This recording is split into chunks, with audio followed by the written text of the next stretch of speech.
안녕하세요. 오늘도 사연 살롱을 찾아주셔서 감사합니다.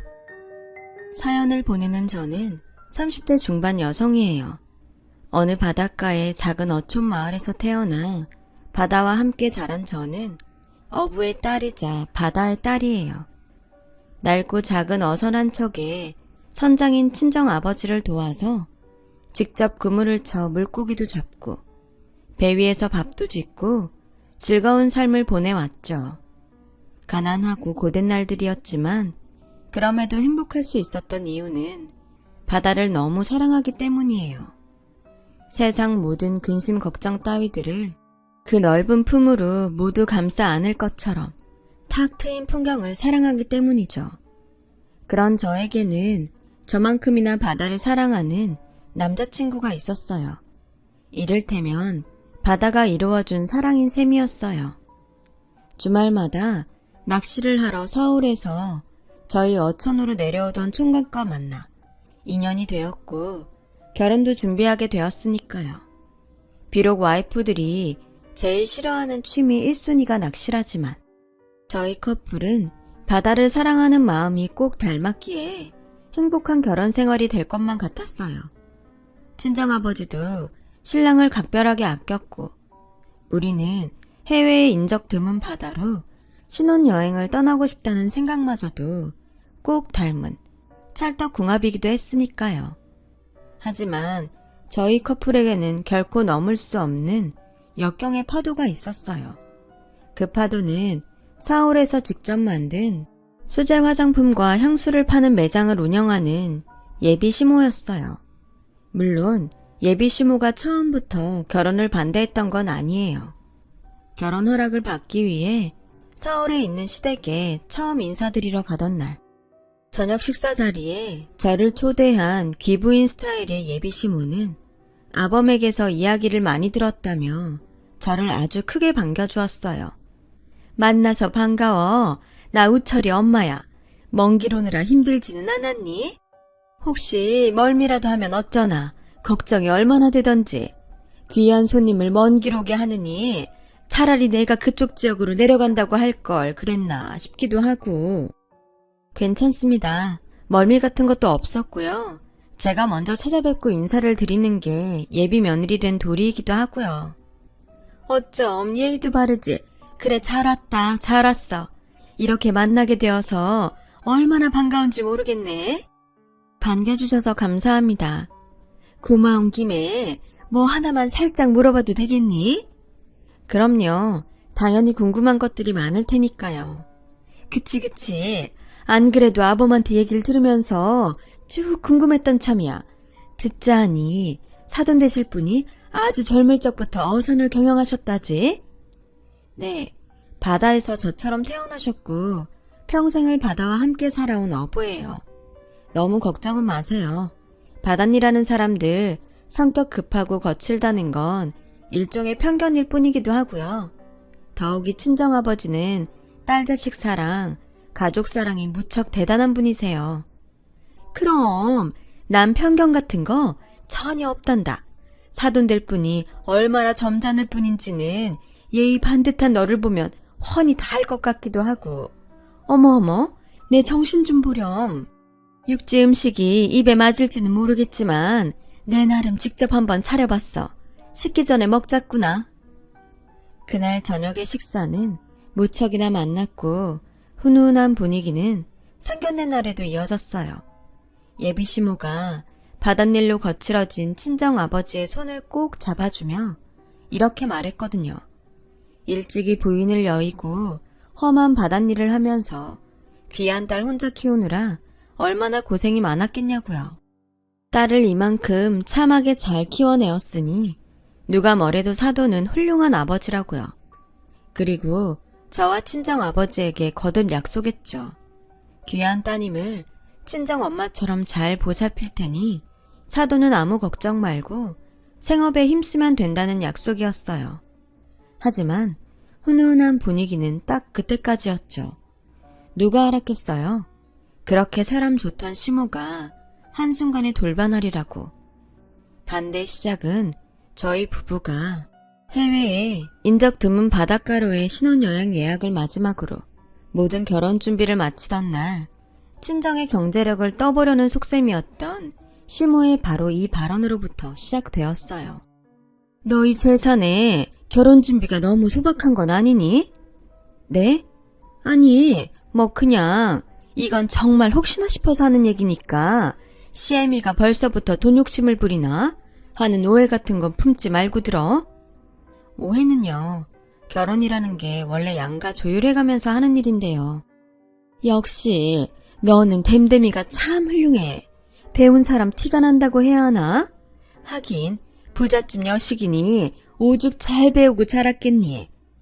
부잣집 여식 하는 말에 어리둥절한 제가 미처 그게 무슨 말이냐고 되물을 겨를도 없이 예비 시모의 말이 이어졌어요. 이해한다니까 하는 말이지만서도 솔직히 그렇잖니? 사돈이 어선 선장이면 지역 알부자일 텐데 알부자 사돈 체면이랑 사돈 쪽 하객들 품위를 생각하면 지금보다는 한층 격조 있는 결혼식이 맞지 않겠어? 재벌들처럼 호텔 예식장이니 뭐니 뻑적지근한 정도까지는 아니더라도 저희 친정 사정에는 지금 정도 수준이면 부족하지는 않은 결혼식이 될 것 같아요. 에이, 겸손은 듣자 하니 어선 경영하는 사람들이 지역에서 돈줄 깨나 지고 사는 유지라드만. 그런 사람들도 있죠. 어선 열대척씩 굴리는 선단 사장님들이요. 하지만 저희 친정아버지는 그냥 작고 낡은 어선 한 척짜리 어부인걸요. 한 척? 네. 작고 낡기까지 했어? 네. 진짜 정말로 겸손이 아니라 꼴랑 한 척짜리인 것도 모자라서 작고 낡기까지 했다고? 꼴랑이라뇨? 갑자기 그게 무슨... 벙찐 저는 꼴랑이 무슨 소리냐며 거듭 캐물었지만 예비 시모는 입을 꾹 다문 채로 아무 말 없이 쌩하니 자리를 떠버렸어요. 그날 이후로 예비 시모는 저희 부부의 결혼을 반대하기 시작했죠. 예비 시모는 처음 한두 번은 남편 몰래 저를 불러다가 곱게 얘기했어요. 말투만 고왔을 뿐이지 내용은 이 결혼 다시 생각해보라는 소리들이었어요. 저는 돌변한 예비 시모의 태도를 이해할 수 없었어요. 다만 돈 때문이라는 하나의 의심은 하고 있었죠. 시모가 친정 아버지를 어선 열대척짜리 선단의 사장, 그러니까 저를 어촌 알부자의 딸이라고 철석같이 믿으면서 결혼을 허락했는데 알고 보니 낡고 작은 어선 한 척짜리 가난한 어부의 딸이라는 사실에 결혼 반대쪽으로 돌아서 버렸다는 거요. 그러나 그때까지만 해도 저는 설마 싶었고 예비 시모에게 다른 이유가 있을지도 모른다는 생각이었어요. 예비 시모가 저와 친정 아버지에게 보여주었던 올바르고 속 깊은 모습들이 아직은 눈에 선하던 때였거든요. 사람 함부로 오해하고 미워하면 안 되잖아요. 하지만 남편의 말에 따르면 예비 시모가 결혼 반대로 갑자기 돌아선 이유는 돈 때문이 확실해 보였어요.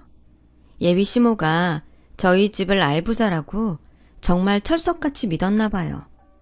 그래서 알부자인 친정아버지의 어선을 몇 척 팔아서 예비 시모 본인이 경영하던 수제 화장품과 향수 매장 2호점, 나아가서는 3, 4호점까지 내려는 욕심으로 저희 부부의 결혼을 허락했던 모양이었고요. 그런 속셈을 품고 있던 상황에서 친정아버지가 가난한 어부라는 사실을 알게 되었으니 결혼 반대로 돌아설 수밖에요. 그렇다면 남편은 시모의 검은 속셈을 뻔히 알고 있으면서도 아무 말 없이 결혼을 무리하게 추진했던 거냐고요? 아니요. 남편도 뒤늦게 알게 된 일이었어요. 그때까지만 해도 남편 역시나 저처럼 엄마가 이런 생각을 하고 있지는 않을까 하는 추측만 하고 있던 참이었어요. 다만 예비 시모가 결혼을 반대하기 시작하면서부터 지금이라도 부잣집 여자를 만나보라고 돈 운운하며 들볶아 대는 통에 남편도 예비 시모의 흑심을 짐작만 하고 있었을 뿐이었죠. 제가 예비 시모가 결혼 반대로 갑자기 돌아선 이유는 돈 때문이라고 확신한 이유가 아주 간단해요. 저를 불러다 앉혀놓고 본인의 욕심에 동참해달라며 꼬드겼거든요. 솔직히 좀 많이 실망했다. 난 사돈될 자리가 번듯한 자리인 줄로만 철석같이 믿고 있었으니까. 솔직히 저도 많이 실망이었어요. 친정이 가난하다는 이유 하나만으로 한순간에 돌아설 만한 인품이라고는 생각하지 못했거든요. 그래도 어쩌겠니? 벌써 청첩장도 다 돌렸겠다. 이제 와서 모를 수 있는 일도 아니고. 말로는 결혼을 다시 생각해보자고는 했지만서도 속으로는 그게 아니었어. CM이 심정 이해하지? 글쎄요, 이해하기 어려운데요.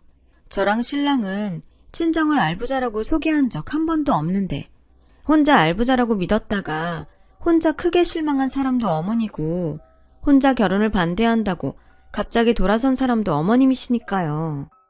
너무 그렇게 딱 자르지 말고 처음부터 다시 차근차근 이야기를 해보자꾸나. 처음부터요? 결혼은 양가 조율해가면서 하는 일이라며 그게 네가 했던 말이잖니? 저는 또 무슨 얘기를 하려고 이러나 생각하고 있었죠. 예비시모는 마치 본인이 언제 결혼을 반대하는 사람이었냐는 듯이 자상한 태도로 돌변해 조곤조곤 말을 이어갔어요. 어선 열대척짜리 선단의 사장이 아니면 어떠니? 자꾸 낡은 한 척일지언정 그것도 나름 재산이에요. 그렇고 말고. 그래서요. 또 무슨 말을 하시려고요? 그 한 척이라도 팔아서 보태렴? 네? 정확히 말하자면 투자지, 투자. 무슨 투자를 어디다가요? 당연히 내가 경영하는 수제 화장품 향수 매장 2호점이지. 어선 한 척의 큰 돈은 아니라지만 적어도 인테리어 비용 정도는 될 수 있지 않겠니? 진심이세요? 진심이지 그럼. 우리 매장이 1렙에도 단골들이 아주 많아요. 단골들이 다들 돈 많은 사모님들이기도 하고 사돈 어선판 돈으로 2호점에 투자하면 수익금은 내가 아주 칼같이 분배하마. 분배만 해? 인센티브도 넉넉히 챙겨주고 남지 아무렴. 무슨 그런 말도 안 되는 더는 들을 필요도 없겠습니다. 그냥 가게 갈 때 가더라도 계약서에 서명은 해놓고 가지 그러니? 내 매장 2호점에 투자하겠다는 계약서. 말이 되는 소리를 좀 하세요. 한 척 있는 어선이요. 그거 친정 아버지의 평생 직장이자 유일한 생업이에요. 그렇게 소중한 어선을 어머님 욕심이나 채우자고 팔아요? 그건 아니죠. 누가 들어도 안 될 일이죠. 단칼에 거절하며 돌아선 저는 이 결혼이 선택의 기로에 놓여 있음을 직감했어요. 파혼이냐 아니면 예비 시모와의 의절을 무릅쓰더라도 결혼을 감행하느냐. 어느 쪽도 저에게는 쉽지 않은 결정이었어요. 제가 남편을 사랑하는 마음은 제가 바다를 사랑하는 마음과 같기에 파혼은 너무나 가슴 아픈 선택일 테고 예비 시모와의 의절을 무릅쓰더라도 결혼을 감행하자니 사랑하는 남편에게는 낳아준 친엄마인 탓에 그것 또한 쉽지 않은 선택일 테니까요. 저희 친정으로부터 자기 매장 2호점을 위한 돈을 얻어낼 수 없다는 사실을 깨달은 시모는 가난한 저를 며느리로 맞이하느니 차라리 결혼을 파토내기로 작정한 모양이었어요. 그 결심은 곧장 행동으로 나타났죠. 제가 결혼에 대해 생각할 시간이 필요하다며 연락이 뜸하게 되자 이번에는 시모가 직접 차를 몰고 저희 어촌으로 찾아왔어요. 그렇게 막무가내로 찾아와 놓고 한다는 말이 좋아, 내가 졌다. 돈 같은 건 바라지도 않으마. 넌 그냥 약속 2개만 해주면 돼. 약속 딱 2개면 나도 이 결혼에 반대 없다. 또 무슨 얘기를 하려고요.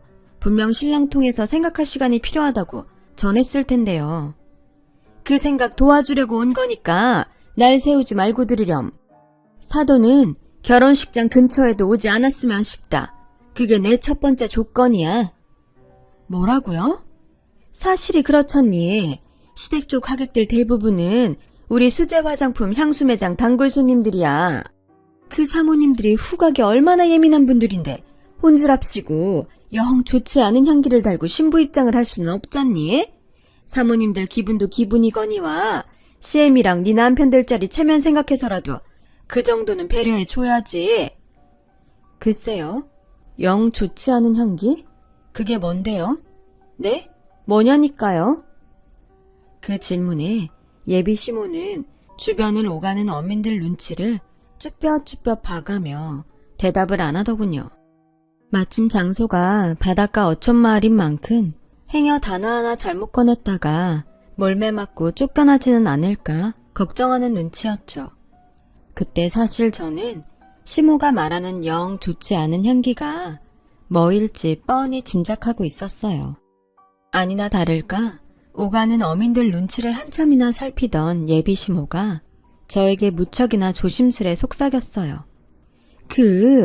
왜 있잖니? 바다 향기? 수산시장 냄새라고 해야 하나? 뭐 그런 속삭임이었죠. 순간 자존심이 팍 상하더라고요. 이건 그냥 바닷일하는 사람들 전부를 싸잡아 무시하는 거잖아요. 더욱이 상대는 제 친정 아버지라고요. 결혼식 혼주요. 그런데 결혼식장에는 얼씬도 하지 말라니. 그게 말인지 된장인지 참 대답할 가치도 없다고 생각한 제가 싸늘하니 자리를 뜨려 하거나 말거나 시모는 이번에는 아주 제 얼굴 앞에 각서까지 내밀어 흔들더라고요. 얼른 지장부터 찍으렴. 결혼 3일 전부터 향수로 목욕 재개를 하겠다는 각서야.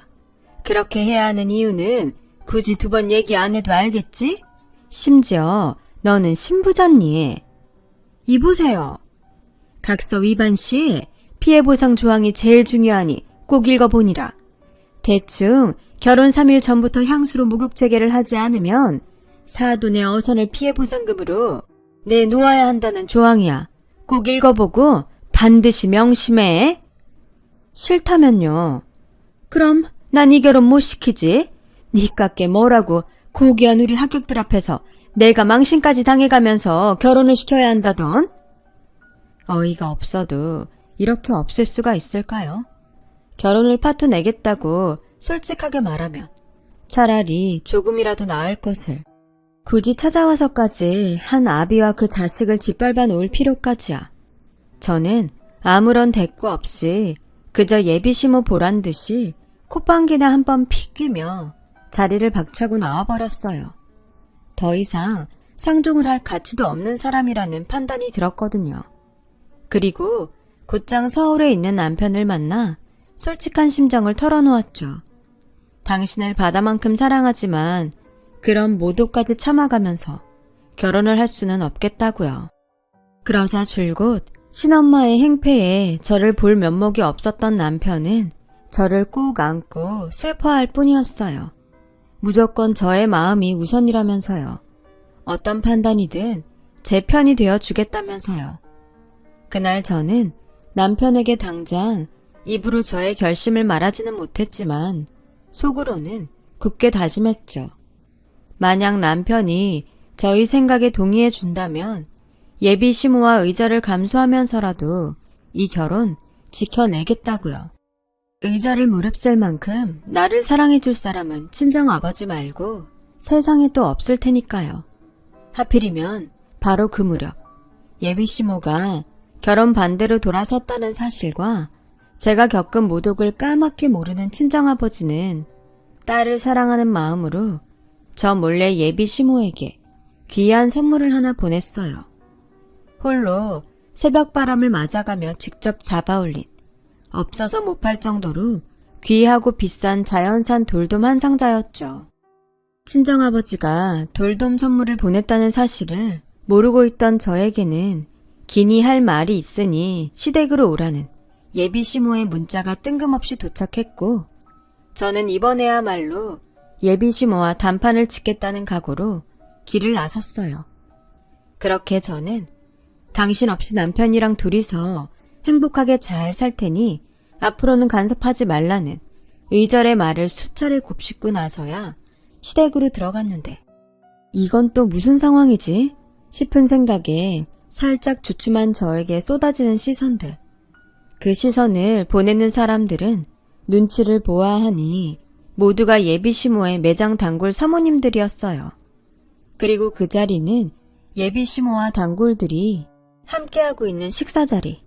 제가 거기까지 상황을 파악한 바로 그 순간, 네 친정아버지라는 인간은 어디 역겨운 음식물 쓰레기를 남의 집에 함부로 보내고 그런다든? 시모가 대뜸 그렇게 쏘아 붙이더니 제 눈앞에 보란듯이 무언가를 음식물 쓰레기통에 처박아 버리더군요. 그제야 저는 모든 사태를 파악했어요. 친정아버지가 딸 자식 사랑하는 마음으로 직접 잡아 선물로 보냈을 자연산 돌돔 그대로를 예비시모가 쓰레기통에 처박았다는 것과 저를 망신주기 위해 예비시모가 일부러 꾸며낸 자리라는 것까지 모두요. 뻔하죠. 그렇게까지 정성스럽게 행패를 부릴 이유는 딱 하나밖에 없잖아요. 저와 남편의 결혼을 제대로 쪽내기 위해서. 졸지에 모욕을 당한 저는 참을 수 없었고 참아서도 안 됐어요. 그래서 들이받았죠. 이게 지금 무슨 행패죠? 사람 먼 길 불러다 구경거리처럼 세워놓고 망신을 주면 그쪽 체면이 활짝 펴진답니까? 정말 그렇게 생각해요? 아니지. 오히려 쪽팔릴 일이지. 뭐? 그쪽? 쪽팔려? 가난한 집안 딸년이라고 자랑질을 해도 유분수지. 이게 어디서 보고 배운 데도 없이? 보고 배운 것 없는 쪽은 차라리 당신이지. 저게 뭔 줄 알아? 저게 그냥 생선으로 보여? 저건 그냥 생선이 아니라 딸 자식 아끼는 아버지 정성이고 사랑이야. 그런 사랑을 쓰레기라고? 그것도 역겨운 음식물 쓰레기? 착각하지 마. 당신은 지금 그냥 단골 손님들 앞에서 스스로 얼굴 깎아먹고 있을 뿐이야. 나 이만큼 무례하다. 이만큼 표독하다. 이렇게 광고하고 있는 꼴이라고. 알아? 제가 한바탕 쏘아 붙이는 사이 예비시모는 단골 손님들 보란듯이 콧방귀나 픽픽 끼더군요. 그리고는 또 단골 손님들 보란듯이 주변 공기 냄새를 맡아가며 이렇게 비아냥거렸어요. 잘난 척 떠들 시간 있으면 환기 좀 시켜주지 그러니? 난 내가 지금 무슨 선착장 같은 데 와 있나 싶네? 당신 지금 말 다 했어? 말은 다 했지만 아직 한 방 남았지 아마? 그렇게 또 비아냥거린 예비시모가 미리 만들어둔 향수 한 바가지를 집어들고는 저에게 물사대기 때리듯 뿌리려는 순간 벌컥 현관문이 열리면서 뒤늦게 헐레벌떡 달려온 남편이 제 앞으로 뛰어들어 예비시모의 향수 한 바가지를 자신이 대신 맞았어요. 갑작스런 남편의 등장에 예비시모는 당황했고 남편은 치를 떨고 있던 저를 달래곤 그러더라고요. 이게 무슨 짓이야? 사람들까지 불러다 앉혀놓고 이게 무슨 추태냐고. 돈이 그렇게 좋아요? 아들이 사랑하는 여자 마음 짓밟아 놓아야 할 만큼 가난이 못마땅해요. 그러게 여자를 잘 골랐어야지. 어디서 꼴랑 저런 걸 며느리감이라고? 잘못을 했으면 들어가서 얌전히 반성이나 하고 있어 이놈아. 돈에 눈이 멀었어도 말은 똑바로 하자. 이 사람한테 엄마 같은 사람을 시어머니감이라고 들이민 게 진짜 내 잘못이야. 반성을 해야 된다면 내가 이 사람한테 엄마의 행동을 사과하고 반성해야지. 안 그래? 손님들 앞이야. 목소리 낮춰. 괜히 엄마 품위 깎아먹지 말고. 그놈의 품위? 이게 엄마가 말하는 품위야? 저분들이 어떻게 생각하시겠어? 엄마가 지금 품위 있다고 생각할 것 같아? 혼자 알아서 잘 챙겨가면서 사세요. 난 이 사람이랑 결혼할 거고 우리 결혼에 우리가 부부로서 사랑하는 앞날에 엄마는 없어. 그렇게 알아요. 마침내 저와 남편은 예비시모와 의절했고 예비시모의 폐악취 속에서도 흔들림 없는 사랑을 확인한 저희는 결혼에 골인했죠. 그렇게 부부가 된 저희는 예정대로 해외의 어느 인적 드문 바닷가로 신혼여행을 떠났어요. 바다를 사랑하는 부부다운 행선지였죠. 거기서 작은 낚싯배 한 척을 빌려 바다가 건네는 여유와 함께 행복한 시간을 즐기던 저희 부부 앞으로 바다가 보낸 뜻밖의 선물이 도착했어요. 그 뜻밖의 선물은 바로 향유 고래의 똥이었어요. 정식 명칭은 용연향, 용연향은 최고급 향수 재료로 사용되는 자연산 원료거든요. 바다의 황금, 바다의 로또라고 불릴 만큼 극히 귀하디 귀한 것이고 그 가치는 동일 무게의 황금보다 훨씬 높은 가격이거든요. 1kg당 한국 돈으로 환산하면 약 3천만 원을 호가하는 가치죠. 심지어 저희가 건져 올린 용연향은 30kg짜리였거든요. 합쳐서 15억. 명색이 바다의 딸인 저와 바다 애호가인 남편은 용연향을 한눈에 알아보았죠. 이게 꿈인가 생시인가 싶더라고요. 아무래도 바다를 사랑하는 우리의 마음에 보답을 해준 것 같아. 난 바다가 하는 말이 아주 잘 들리는데 시어머니로부터 겪은 수모는 내가 다 품고 파도와 함께 씻어줄 테니 너희는 그간의 마음고생 다 떨치고 행복하게 살라는 결혼 선물이라네. 나도 그런 것 같아. 바다는 늘 사람의 마음을 보듬어주는 존재니까. 그리고 고마워. 응? 선물은 바다가 줬는데 왜 나한테 고마워? 바다처럼 날 지켜줘서. 그래서 고맙고 앞으로 더 행복하게 살자. 당신이랑 바다랑 다 같이. 신혼여행은 용연향으로 만든 향수처럼 향긋하게 끝이 났고 저희 부부는 용연향을 현지에서 팔아 15억을 거머쥔 채로 귀국했어요. 저희가 부부로 함께할 앞날이 더 든든한 순간이었죠. 하지만 그로부터 몇 주 뒤 분명 의절했던 시모가 저희 고향인 어촌마을 창밖으로 바다가 훤히 보이는 곳에 자리 잡은 신혼집으로 찾아왔어요. 아무래도 저희 부부가 용연향 덕분에 넉넉한 형편이 되어 귀국했다는 소문을 들은 모양이었죠. 아니나 다를까 한때 그토록 모욕을 주었던 시모는 가증스럽게도 자애로운 시어머니 행세를 하더군요. 친한 소란들이 무척이나 서운했지. 다 이해한단다. 우리 사이에 더 나눌 말이 있던가요? 피차 안 보고 살기로 얘기 끝난 걸로 아는데. 에이, 사실은 그게 다 일종의 며느리 시험이었어요. 시험은 무슨, 전 그런 시험에 응한 적 없는데요. 네 입장에서는 그럴지 모르겠지만서도 시엠이 되는 입장에서는 그게 아닌 법이에요.